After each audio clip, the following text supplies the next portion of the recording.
بسم اللہ الرحمن الرحیم۔ دوستو، جب اللہ تبارک و تعالی نے حضرت موسیٰ علیہ السلام کی موت کا ارادہ فرمایا، یعنی کہ اللہ نے جب چاہا کہ اب موسیٰ کو موت دینی ہے، تو اس وقت اللہ تبارک و تعالی نے اپنے موت کے فرشتے کو حضرت موسیٰ علیہ السلام کے پاس بھیجا، یعنی کہ ملک الموت کو یہ حکم دیا کہ وہ حضرت موسیٰ علیہ السلام کے پاس جائے اور ان کی روح قبض کر کے لے آئے۔ یاد رکھیں، نبیوں کو بھی موت آتی ہے، لیکن یہ صرف ایک لمحے کے لیے آتی ہے، پھر ان کو ہمیشہ ہمیشہ کے لیے زندہ کر دیا جاتا ہے۔ لیکن جب نبیوں کو موت آتی ہے تو اس وقت موت کا فرشتہ ان کی بارگاہ میں بڑے ہی ادب کے ساتھ میں پیش آتا ہے۔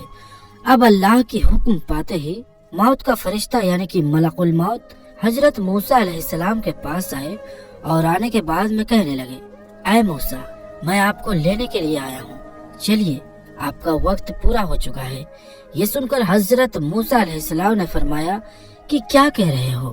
کہاں پر چلنا ہے؟ تو حضرت اسرائیل علیہ السلام کہنے لگے کہ میں موت کا فرشتہ ہوں اور آپ کو لینے کے لیے آیا ہوں۔ یہ سن کر حضرت موسیٰ علیہ السلام نے فرمایا کہ اچھا، تو تم مجھے مارنے کے لیے آئے ہو، تم مجھے موت دینے کے لیے آئے ہو؟ اتنا سنتے ہی وہ موت کا فرشتہ کہنے لگا کہ ہاں، میں آپ کو مارنے کے لیے آیا ہوں، میں آپ کی روح قبض کرنے کے لیے آیا ہوں۔ بس اتنا سننا تھا کہ حضرت موسیٰ علیہ السلام ناراض ہو گئے اور آپ نے موت کے فرشتے کو یعنی کہ ملک الموت کو ایک زوردار تھپڑ جڑ دیا، اور تھپڑ اتنا زور کا تھا کہ وہ سیدھا ملک الموت کے چہرے پر جا کر لگا، جس سے حضرت اسرائیل علیہ السلام کی ایک آنکھ باہر آ گئی۔ تو دوستو، دیکھا آپ نے، یہ اللہ والوں کی شان ہے، یہ نبیوں کا مرتبہ ہے کہ انہوں نے موت کے فرشتے کو بھی تماچا لگا دیا اور تماچا مار کر کہنے لگے کہ آپ میں اتنی ہمت ہے کہ آپ مجھ کو مارو گے۔ اور پیارے دوستوں، ہمارے لیے تماچا لگانے کی تو دور کی بات ہے، اگر کوئی ملک الموت کا نام بھی بے ادبی سے لے لے تو اس کی روح کانپ جائے، لیکن یہ تو اللہ کے نبیوں کی شان ہے کہ انہوں نے موت کے فرشتے کو بھی تھپڑ مار دیا۔ اب دوستو، حضرت موسیٰ علیہ السلام نے جیسے ہی موت کے فرشتے کو تھپڑ مارا تو وہ تھپڑ اتنا زوردار تھا کہ اس سے ملک الموت کی ایک آنکھ باہر نکل آئی۔ پھر موت کا وہ فرشتہ اپنی ایک آنکھ ہاتھ میں لے کر اللہ کی بارگاہ میں پہنچا اور عرض کرنے لگا، یا اللہ، آپ نے مجھے ایک ایسے شخص کی روح قبض کرنے کے لیے بھیج دیا جو مرنا ہی نہیں چاہتا ہے، اور اس نے تو مجھے ایک زوردار تھپڑ بھی مار دیا ہے۔ یہ سن کر اللہ کی رحمت نے گویا کہ مسکرایا اور پھر ارشاد ہوا کہ اے اسرائیل، جب تم ان کی بارگاہ میں گیا تو ان سے جا کر کیا کہا تھا؟ حضرت اسرائیل علیہ السلام کہنے لگے، یا اللہ، میں نے کہا کہ چلیے، میں آپ کو لینے کے لیے آیا ہوں۔ بس اسی بات پر وہ ناراض ہو گئے اور انہوں نے مجھے ایک تھپڑ مار دیا۔ تو یہ سن کر اللہ نے ارشاد فرمایا، اے اسرائیل، اب اگر ان کی بارگاہ میں جاؤ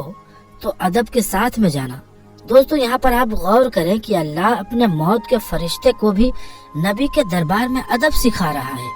یعنی کہ جب اللہ کو یہ پسند ہے کہ جب میرے محبوب کے دربار میں جاؤ تو ادب کے ساتھ میں جاؤ، تو پھر ہمارے یہاں ایسے کون سے بے ادب لوگ پیدا ہو گئے ہیں جو یہ کہتے ہیں کہ نبیوں کی تو کوئی شان ہی نہیں ہے اور نبیوں کا تو کوئی مقام ہی نہیں ہے۔ جو لوگ نبیوں کو اپنا جیسا مانتے ہیں، ان کو یہ سوچنا چاہیے کہ کیا وہ اللہ کے موت کے فرشتے کو تھپڑ مار سکتا ہے؟ ہرگز نہیں، کیونکہ موت کے فرشتے کا نام تو سن کر بڑے بڑوں کی حالت خراب ہو جاتی ہے، اور اللہ کے وہ محبوب بندے ہیں جو موت کے فرشتے کو بھی تماچا لگا سکتے ہیں، اور ایسی صورت میں اللہ بھی ان پر ناراض نہیں ہوتا ہے۔ اللہ بھی ان کو یہ نہیں کہتا کہ جب میں نے اپنے فرشتے کو آپ کے پاس بھیجا تو آپ نے اسے تھپڑ کیوں مارا، بلکہ اللہ اپنے موت کے فرشتے سے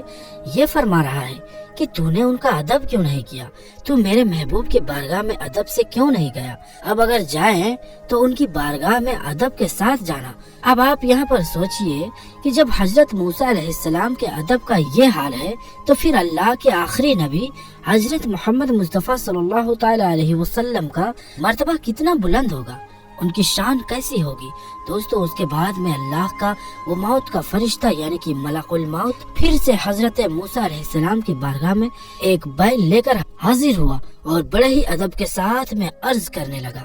اے موسیٰ، اس بیل پر آپ اپنا ہاتھ رکھ دیجئے، جتنے بھی بال آپ کے ہاتھ کے نیچے آئیں گے